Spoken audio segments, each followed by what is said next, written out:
I'm a country doctor in the same county as UC Berkeley, with its red stimulus spending, with Solyndra, with its green subsidies you've been reading about, and my congressman is Pete Stark, who told me 20 years ago that in 5 years I would be working for a single payer. That's in 5 years, he said. Well, not so largely because of AAPS.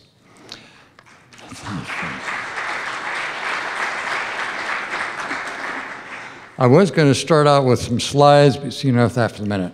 You've just been given a handout of what my practice was in 1993, and it shows, better than any evidence I've seen otherwise, that fee-for-service does have less cost. Notice that I'm a bad doctor, asterisked here, for seeing more patients than my peers, and doing more lab tests, and in doing more comprehensive examinations. And yet, down at the bottom line, what they care about, although they've given me what Dr. Eimerling called these secondary measures that were all bad, shows that my patients cost to travelers $26 per month as compared with a pure average of $113, 4 times as much. Now, how can that be? Well, you look in between and you see that my patients need it, maybe because I was seeing them more easily, etc. That there are fewer emergency room visits, very little hospitalization and consultations. So this evidence then, and what my practice was as an insurance doctor in 1993, is that fee-for-service somehow cost the insurance company less with a doctor who is seeing patients more often. So don't let them encumber you with claims that fee-for-service should not be. We need accountable care organizations to keep the costs down from doctors seeing the patients too often. Let me go now to the slides, Jeremy, at showing you how I've gone to this. No, see, that's, as you can read at the top, when my patients come into the waiting room, the patient prints and registers at the top his name, date of birth, where he lives, and his telephone number. Then my medical assistant, when she's there, I can do this by myself, as I have for a week on end. But it takes me half an hour to see a 15-minute visit because she's also getting the vital signs on every patient that walks in, up on the right-hand side, and some information about what's bothering him, like the pain with John Doe here. And also, he's been irritable, the rush of the office. Well, I examine him, see that he was limping in, stooped over, and I find tender spots in the back. I do an examination on every patient. And that told me something that's been my most satisfying treatment, and yet I can't see it in treatments for low back, where it goes anywhere from disc surgery or spinal stenosis surgery to chiropractic and acupuncture, but nowhere do I see what I do for them, a large portion of them, finding a tender spot and infiltrating it carefully, just like you do for shoulder bursitis. And I've never had happier patients, being very unhappy walking in great pain, and walking out, standing up straight with a big smile on happy pay, the extra $120 it takes me, an extra half an hour to carefully instill the lidocaine with dexamethasone throughout the tender areas of the sacroiliac, usually, and sometimes in other scar areas. But you see that, like Dr. Ryan, with transparent fees at the bottom. And I started out the cash practice 5 years ago with pointing out where it says fees down here that there would be no insurance accepted after July 1st. and that was in there for 3 months or so. So they knew ahead of time that I would not be taking any third-party pay. Actually, for Blue Cross patients, I started 2 years early when they sent out this baloney that you saw. What they would require in the records and tattling on patients is anything from their sex habits and drinking and smoking and all that on every visit, really intrusive on 2 pages of that stuff. So I decided then to drop Blue Cross. And then a couple of years later, dropped Travelers United and all the others that gave orders and what to do for patients along with the money they gave. Well, my chart that I made at the time on Excel is what I'm suggesting that you do. That you make up a one-page combination of your registration, the patient can fill out, the history and vital signs and diagnoses when you get around to writing that, the examination that you've done, and your most typical advice that you can circle when save you some time, but discuss it with the patient. I spend about 5 minutes each on getting the examination, the advice, and the history on these. Let me go through these slides now. As you can see what the patient is doing with the medical assistant writing the vital signs. And on my iPad here, this is a dedicated electronic record, not a linked one.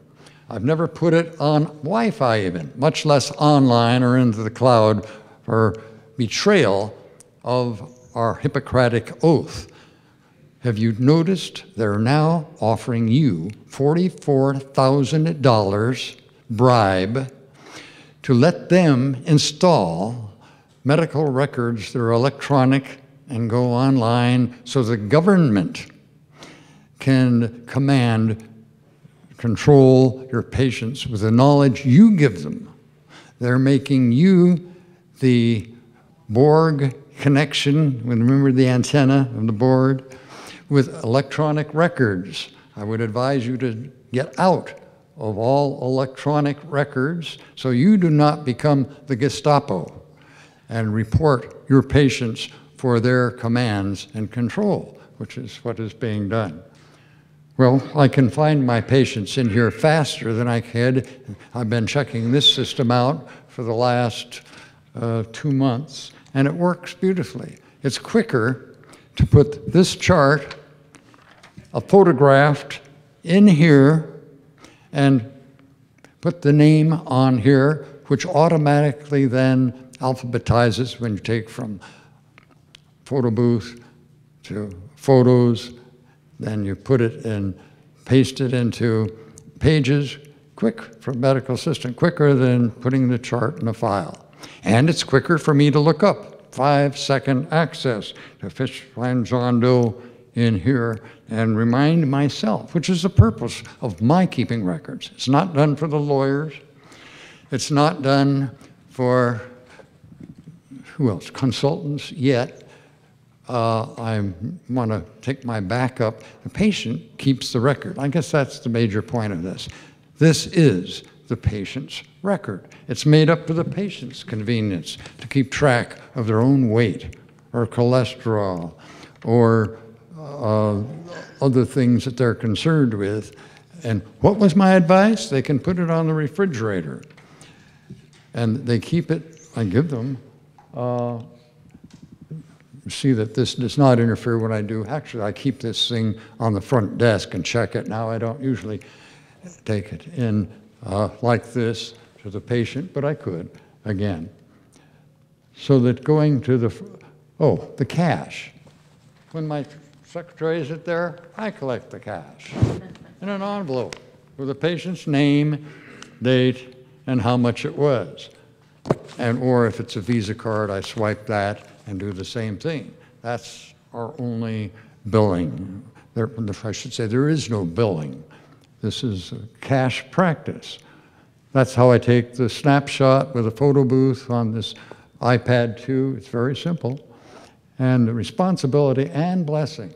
If the patient's not smiling, When they go out, I wonder what I've missed. I have time to ask them what else is bothering you, etc. So this is the key. This is handing the patient their record. They are responsible for their records. Or alphabetize it automatically by putting their name in the just like on that. And that is the paper file which will be disappearing gradually. This is John Doe's record you have in front of you. This was a cash practice that I just went over. And oh, these are some things. In 1967, I had diagnosis analysis, and my charge was $5, what's $50? There's been inflation since then. This was sent on the telephone, but this was the Mark Sense form that I tried to not sell in cash, but I asked the Medical Society in 1967 to adopt and sponsor these records for data processing. I was really taken with the idea of gathering this data like you have. Well, notice down there at the bottom, there is no guarantee of confidentiality. So more true now than then. And then in the next one, quantitative data gathering cannot judge the quality of medical care.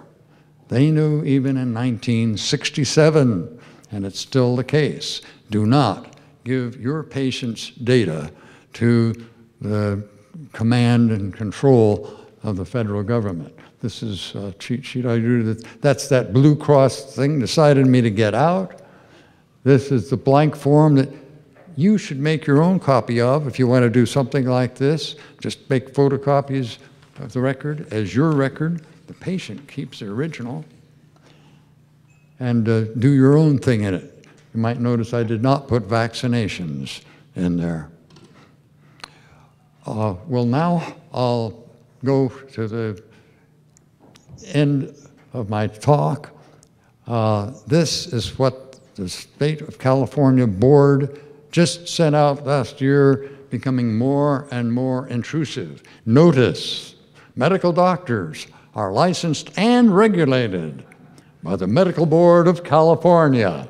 Be informed, etc. Well, that's down in a place that's not very conspicuous because I do not feel at all regulated. This is where we should be going, because where is the code for the art? And all these codes you've been putting into the insurance companies to get money for something, there is no code for transference or love or the smiles we get or the real reason that I'm practicing. Thank you. Oh, I have another 5 minutes, she says.